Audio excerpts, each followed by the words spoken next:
I love my mom because she always makes me laugh and we have fun almost every day. Yeah, I love you, Mom. Love my mom because she's kind, she's fun, and she can still understand, try to help me when I have a problem. I love my mom because she takes care of me when I don't feel well. I love my mom because she takes me to the aquatic center a lot of times. I love my mom because she feeds me. She cooks for me and the food tastes delicious. You're a great cook and a hard worker. She's always provided great dinners for us. They're always very delicious. Very thankful for that. I love my mom because she buys us candy. I love my mom because she puts our needs in front of hers and she just supports us in whatever we do. I love my mom because she's always been the first one to jump to action to help me when I needed it. She's 89. She's a little sassy, but she's an amazing woman, and I couldn't ask for a better mom. I just lost my mom about a month ago. She was a great lady. She taught me a lot of awesome life lessons. She was a great example living a Christian life. I remember her praying every single day, kneel down by the couch with a blanket over her head, praying for us kids, and she prayed for us every single morning. She's honestly, truly superwoman, and I'd be really lucky to be half the mom that she was. I love my mom because she puts my needs before hers. We can have lots of important conversations and she always seems to understand. She's kind, she's gentle, she makes breakfast for me. She shows me so much love and she's a great example in my life. She has a big personality and you always know what she thinks, and she tends to be right all of the time. She's always there for me. She's an epic baller. She does my laundry. She has the best dance moves on the floor. She really knows how to put on a party. She always taught me to never leave the house without lipstick. She's just the best. Love you, Mom. Love you, Mom. Love you, Mom. We love you, Mom. We love you, Mom. I love you, Mom. I love you, Mom. I love you, Mom. I love you, Mom. I love you, Mom. Love you, Mom. I love you, Mom. Love you, Mom. I love you, Mom. We love you, Mom.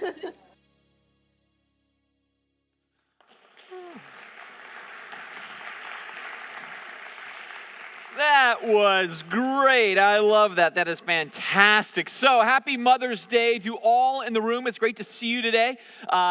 Before I get underway, we thought Mother's Day would be a really cool opportunity to share something that we're really excited about as a church. And so some of you may remember a few months ago, we had a special benevolence giving Sunday for a foster care ministry that is started up recently just a little north of us called Receiving Bridge. And so it's this facility that exists to bring kids in initially to the foster system when something tragic happens in their lives and they need to be kind of taken out of an environment. There's sometimes this little period of time where the state isn't quite sure how to move them into the next phase of things. And so this ministry was created. And so we gave to that, very excited about all of that. But now we have an opportunity to serve that ministry in a very unique way. And so we're going to do that this coming summer. So we're giving you some advance notice. But on July 7th, that is a Sunday, we are actually going to relocate our worship services by going and serving this particular ministry. And so we won't meet here on a Sunday morning. We're going to be the church for the good of our community. We're going to go up north to Granite Falls, and we're going to do an all-day service project for the camp for this foster care system. And so it's going to be an awesome, awesome time. We're all about what it means to give back. We want to make sure that we exist for the welfare of the community that we serve. And so this is going to be a great opportunity. So you want to already start thinking about the fact that on July 7th, we're still doing church, but we're not doing it here. We're still serving in a very unique way. And so it's going to be our own special church service, all right? So it's going to be a great time. We want to let you guys know about that again. Just another way that we can love the people that are around us and certainly love those who desperately need love in very challenging times. And so very neat opportunity for us. So we as a church, very pleased to be partnering with this. And so you want to start kind of planning for that July 7th, planning on, hey, I'm going to be wearing my work clothes to church that day. It's going to be great. So More details will be following, but we're pumped about it nonetheless. So other than that, I want to go ahead and get underway. It is Mother's Day. I have a little message for moms and women and all of us in the room. And so let's go ahead and pray together as we get to it. Jesus, I thank you for the moms of our life and just looking at that video and seeing these different individuals just loving their moms. I thank you for that. I thank you for the role that mothers play in our lives. I thank you for the role that women play in our world. It is so profound and so necessary to have this beautiful blend of character and resolve and just tenderness that comes from the women in our lives. And so I thank you for that gift. And I pray that we will always honor and cherish and respect the gifts that you've given to us, especially the gift of the women, daughters, mothers of our lives. We thank you for them. And so, Jesus, we thank you for your grace today. We thank you for your goodness and your awesome and perfect name. Amen. So, I love like stories of heroic people. You know what I mean? Like there's just something about the idea of just like this tenacity, this idea of focus and resolve and determination all rolled into a person that really just for me, I'm moved by that capacity for somebody to have both grit and grace and just live in the context of challenging times in a way that's bigger than themselves. I love that whole thing. And so I love it in particular then when it comes to women. Like when I see that kind of heroic faithfulness and determination in the ladies, it is so inspiring for me personally. And I say that both from the perspective of thinking about it in fiction and the perspective of reality, right? Like when I watch a movie or I see fictional characters of women who embody these things, I love it, right? It's just like Rey from Star Wars, right? Like she is that person. Or Mary Poppins. She is heroic, studly awesomeness right there, right? Or Leslie Knope from Parks and Rec. I mean, she's heroic to me and awesome and a hero in her own way. I mean, there's so many examples of these. 11 from Stranger Things. I mean, she's awesome too. So there's all kinds of examples in the fictional world. But we also see women who were powerful and determined in our real world, right? We think about like Mother Teresa, who goes into Calcutta and serves the least of the least and does so with this generosity and grace, giving these people a sense of dignity that their culture did not give them. That took heroic faithfulness. Or Florence Nightingale, right? The woman who is the lady of the lamp, changed nursing forever. And she kind of looked at the patient and said, we need to truly invest into their whole well-being. And from that, she's like, you know what? I never took nor gave excuses in life. That was going to be the thing that we did to change the world. And so she did. Or Harriet Tubman, a woman who was in slavery, escapes from slavery, but then gives herself back to the cause, setting up the Underground Railroad and saving hundreds of slaves, just risking herself to give back. Or I think about Melanie Foxworthy, this single mom seeking to raise 2 boys, sometimes working 2 or 3 jobs, getting home late at night, sometimes early in the morning, but making sure she could get up early enough to make them cinnamon toast and pack their lunches and send them off to school. My mom was a real hero. I think about my wife. She is a hero in my life who, kind of middle-aged, she's like, I'm going to go back to school. I'm going to become a nurse, even though I have a debilitating disease that I have to fight with every single day. It's just this heroic move. And I know that there are all sorts of women in this room right now that you are those same types of heroes. You are truly heroic in the things of life. I love it when I see that quality and characteristic in so many different types of women doing so many different types of things, because it's a reminder that the women of our lives come from a long line of heroic individuals. In fact, we see this particular to the Bible. We see these people like Mary, who's this young girl that God says, I'm going to do something amazing with, and she receives the call to do a thing that is going to be so difficult. Or Ruth, who leaves her homeland and all that she knew to be with her new mother-in-law and to seek a new way of life in God. So tremendous heroic spirit. Or Esther, who has to really dig deep and do some hard things to be one of the redeemers of her people. All kinds of awesome, amazing women. And today's character is no different. This wonderful woman named Hannah. See, today is less about celebrating moms, though I want us to do that, but rather today's message is about celebrating this disposition, this grit and grace that we find in just different women. And this woman in particular displays it in some very challenging times in her life. Now, Hannah's story starts in the first and second chapter of a piece of literature in the Old Testament called 1 Samuel, right? So 1 Samuel is the historic record or account of the birth of the monarchy in Israel. So up to that point, they hadn't had a king. They're going to have a king. So this is the recorded history of how that comes about. But see, 1 Samuel comes right up against the back of another piece of literature called Judges. And when you read Judges, you see that that particular season, time, and lifestyle was ugly and brutal and painful. There was all sorts of tribal warfare and just human atrocity that was going on. And if you read the book of Judges, you see that even the good guys are kind of bad guys. That's how broken it was. And I think understanding that brokenness is helpful because then it gives a context to who Hannah is. Because in the middle of this period of time where people were just uniquely cruel to one another, she stands out as this diamond in the nasty rough.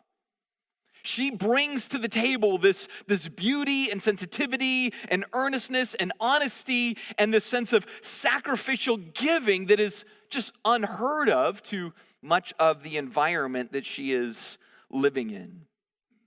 But as her story opens, we see the ugly, we see the pain, and we see the cruelty that is all in there. In fact, if you are using our app and taking notes, it really kind of bleeds into our first point this morning as we look at heroic faithfulness in the face of hurtful problems. Because there are some hurtful problems going on in this story. It says, starting in verse 1 of chapter 1, there was a man named Elkanah, and Elkanah had two wives, Hannah and Peninnah. Peninnah had children, but Hannah did not, and each year Elkanah would travel to Shiloh to worship and sacrifice to the Lord of heaven's armies. Now, the way the story starts off is a little awkward for us in our modern way of thinking because it's instantly an episode of Sister Wives, right? So it's like Cody and Mary and Christine are all going to church, right? That's kind of what we got here. It's a Sister Wives scene. And Hannah, her name, and this is important for our theme of the day, her name means woman of grace. That's Hannah. If you've named your child Hannah, you would know that, right? Woman of grace. But then there's another woman, Peninnah, and her name means precious stone. And yet, what we're going to find is that she's a real gem. That's what we're going to find, all right? So this one day, Elkanah presented his sacrifice where he'd give a portion to the meat to Peninnah and then her children, and then he would also give another portion to Hannah. And he loved Hannah, so he would give her kind of a choice portion, right? But the problem is she has not been able to have children. The Lord has done that in her life. And so Peninnah, she would taunt Hannah and make fun of her because the Lord had kept her from having children. Year after year, it was the same, right? She would taunt and she would abuse Hannah as they went to the tabernacle. Each time then, Hannah would be reduced to tears and couldn't even bring herself to eat. See, there's a lot of layers of pain in this story, right? I mean, you think about just the first layer, that Hannah could not have children. If you've ever been that individual that couldn't have kids, or you've been close to somebody that could not have kids, you understand automatically the pain that is involved in that, right? It's just this heartfelt thing where you're like, I so desperately want to be a mom, and it's just not in my grasp. And so it's already this just painful, weighty thing in her life, but then add to it her society and her culture. See, in that world at that time, your value and worth as a woman was directly connected to your ability to have children. If you couldn't have children, your purpose, your fulfillment was massively stifled. Because people would look and say, well, you know what, if you have no children, then you've kind of failed your family. And if you have no children, you have failed your husband and his lineage. And if you have no children, you're sort of inadequate to the way we see the world. And from that, there would be all sorts of insecurities. In fact, if anything, if you don't have a child, it just means you're a taker, you're not a contributor, right? So this would be a crippling, painful reality, like a social stigma that you'd be going through. But it's not just the social stigma that's problematic. You also see that this then washes up into her marital life, right? Because realistically, the reason there is this sister wife in her life, this second woman, is because her husband was like, you know what, you can't have kids. I love you. You're my favorite. You even see that. He loves her. I give you a choice piece of meat every once in a while to prove it. But, come on, I need spawn. That's where he's coming from.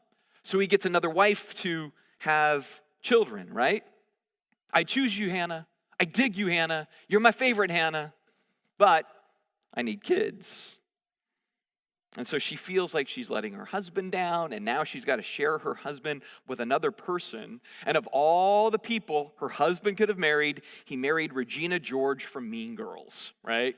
It's like he just went out of his way to let me find the cruelest person in the camp and make her my wife, right? And so this woman taunts and flaunts and mocks and teases, and ultimately this is the epitome of a bully. This woman bullies Hannah. She's like, God cursed you, your husband doesn't desire you, and I'm here to replace you, honey. And so that's the attitude she has toward Hannah. So imagine how crushing that is to her psyche, to her emotions, to her sense of value and worth and purpose, right? I mean, I can't help but wonder just how deeply insecure she may have felt because this woman just kept hammering her. And then you add to it the problem of her husband. Even though her husband loved her, doesn't say he ever loved the other one, but he loved her. And then again, he would give her a choice gift once a year to kind of prove that he loved her. There's this other part where it's like, dude, but you're the one that brought the problem into her life when you brought the other woman into the house. Right? That's part of it. But you go down in this more and you see that he's got his head just firmly buried in the Israeli sand with his words. He says to her, she's crying because she can't have a child. She's mocked by her sister wife. And then he says, why are you crying, Hannah? Why aren't you eating? Why are you downhearted just because you have no children? You have me. I'm better than the boys' lacrosse team. 10 boys, nothing. You got me. So in one sense, you could go, well, he's trying to encourage her. But I go, this is actually pretty discouraging, right? Because he just kind of downplays. Stop crying, eat some food, what's the big deal? Right? He just doesn't seem to be paying attention to the fact that, again, his wife is hurting, is sad, and is broken. So he's kind of full of himself and out of touch to some degree. And then she's barren, bullied, broken, minimalized, made to feel trivialized. But inside all of that, you see then her strength. Because when you read the story, there's something you'll notice that you don't see.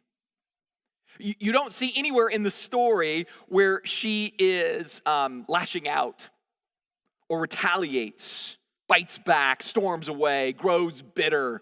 You don't see that. And equally, you don't see her cower or surrender, or just accept her fate with this sense of broken discouragement. You don't see any of that. In fact, what you see is the embodiment of her name, Hannah, a woman of grace.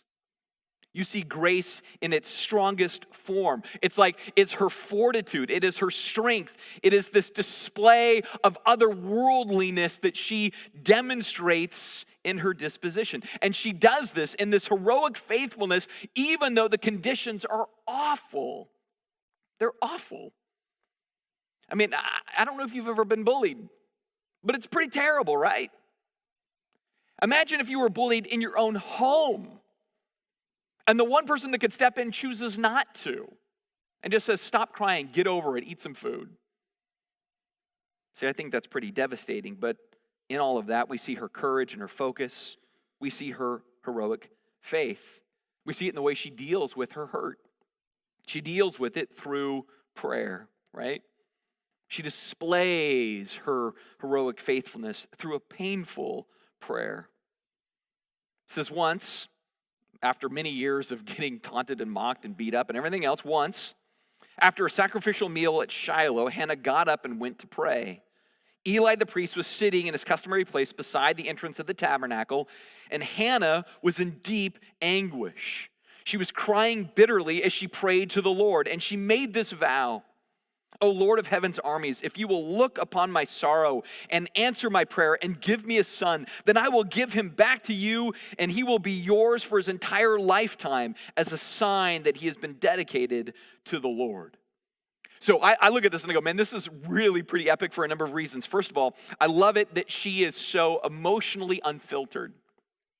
Right? She's going to one of the holiest sites in all of Israel. There is this expectation that if you're going near the tabernacle, you need to have some decorum. You need to kind of pull yourself together. You need to look the right part. And she's not there for any of it. She just knows that God dwells inside this space, and I'm going to get as close as I can, and I'm going to pour my heart out, and I don't care what it looks like to anybody. That is a courageous woman. Everybody else would be like, no, you got to make sure you're looking all right and you're not looking like you're falling apart. She doesn't care. She's like, no, I'm falling apart. I need God to show up in my life. And so that's the first thing that's so cool in this. The second thing is that she prays to God for a child. And here's why I think this is interesting. We already saw it in the story. She's going to the very God that she believes has made it impossible for her to have a child. Right? So the Lord had not given her that gifting. And so in her world, she could look and say, you know what? God's to blame. Right? And that's what we tend to do, right? If we don't get what we want, we go, why is God doing this to me? Why is he against me? And we want to blame God. She doesn't blame God. She goes to God. Not blaming, but seeking. Even though some of us would say, no, she could have blamed him. No, she doesn't blame. She seeks his grace. Instead of going to God bitterly saying, you're the problem, she goes to God bitterly weeping, but she's saying, God, you're the solution. And then she says, and if you give me a son, I will give him back to you. I mean, this is super profound in the sense of, like she's saying, God, if you give me a gift, it will let me know of my value and my worth in your eyes. And from that, I won't even keep the gift. I'll give it right back to your service for your purposes because you are a good and kind God to me. So this is probably the boldest part of her prayer, right? Right there. God, give me the gift that I can give it back to you. That is grace-filled faithfulness. And it is a faithfulness and a prayer that should be celebrated. But in the context of the story, it's not necessarily celebrated, at least not initially. It seems that the men in Hannah's story are more burdens than blessings. And so first we saw it in her husband. It says, stop crying, eat some food, get over it, you got me.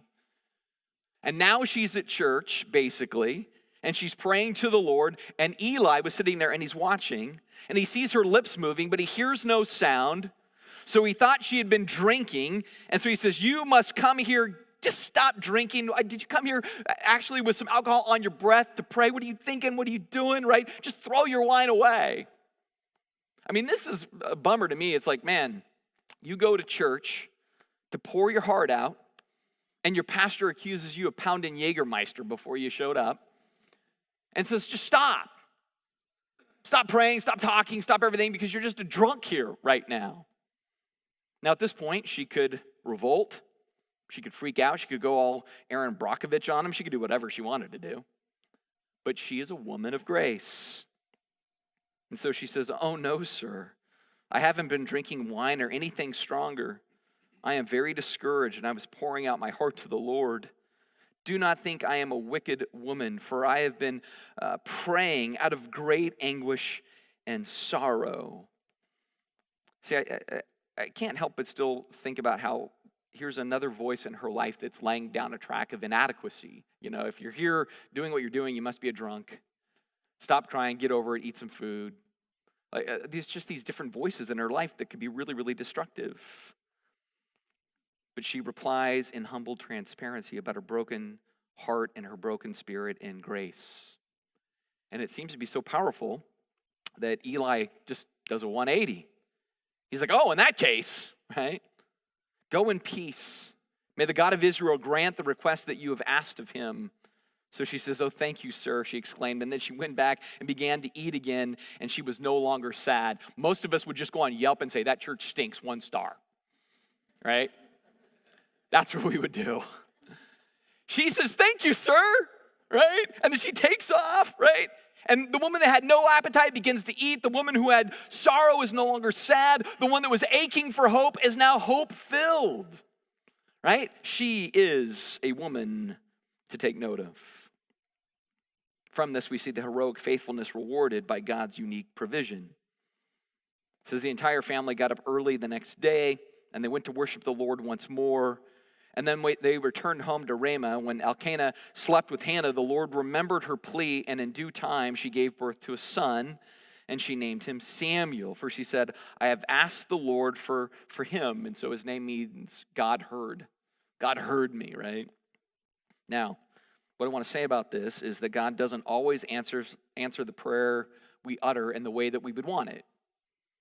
We've all had desperate prayers for desperate things. And sometimes in those prayers, you know what? God doesn't rescue our kids. God doesn't always rescue our marriages or give us our partner or alleviate our pain and suffering, give us a child. He doesn't always do that. But when he does, either in our life or in the life of somebody that we know and care about, when that happens, we should celebrate the beauty of his giving. Because it's always mercy whenever God does these things. And for Hannah here, this blessing that God has given will be an opportunity for her to be even more grace-filled and more heroic by fulfilling her commitment to keep her sacrificial promise. Right? Now it's an opportunity. She prayed some things, she made a vow, and now there's a child. So it says the next year, Elkanah and his family went on their annual trip to give sacrifices to the Lord and to keep his vow. But Hannah, she didn't go. And she told her husband, wait until the boy is weaned, and then I will take him to the tabernacle and leave him there with the Lord permanently. Now, at this point, you could start reading the story and be like, oh, she's stalling. She's amending the deal. This is the Rumpelstiltskin story of the Bible, right? I know I said, but now I'm not. Is that what's going on here? No, that's not what's going on. She's faithful. It says, when the child was weaned, Hannah took him to the tabernacle at Shiloh, and they brought along a 3-year-old bull for a sacrifice and a basket of flour and some wine. And after sacrificing the bull, they brought the boy to Eli, right? And she says, sir, do you remember me, right? I'm the very woman who stood here several years ago praying to the Lord, and I asked the Lord to give me this boy, and he has granted my request. And now I am giving him to the Lord, and he will belong to the Lord his whole life. What I love about this is that we've all had those moments in life where we're like, God, if you get me out of this, God, if you just give me this, God, if you just do this, I promise I will live for you forever. I will give you everything forever. We do that, and then once we're out of the problem, we're like, well, I know I said that, but I got a life to live now. Well, she gave a big promise and then follows through with a big give, right? And the reason she does it is because her name is Hannah. She is a woman of grace. She is a heroic individual who follows through in her faithfulness. And because she does this, her heart is more full than if she would have just taken the story into her own hands. And so by saying, you know what, God, I'm going to give him back to you, there is a sense of completeness in her, and it reminds her of who she is. She is not the mocked competition. She is not the marginalized wife. She is not the inebriated partitioner or practicer of worship. She's not that. No, she is a hero, a woman of God's grace. A woman who then is shown to be heroically faithful and memorialized in a profound prayer of praise, right? That's the way the story ends, is with her celebrating and praying and praising God, right?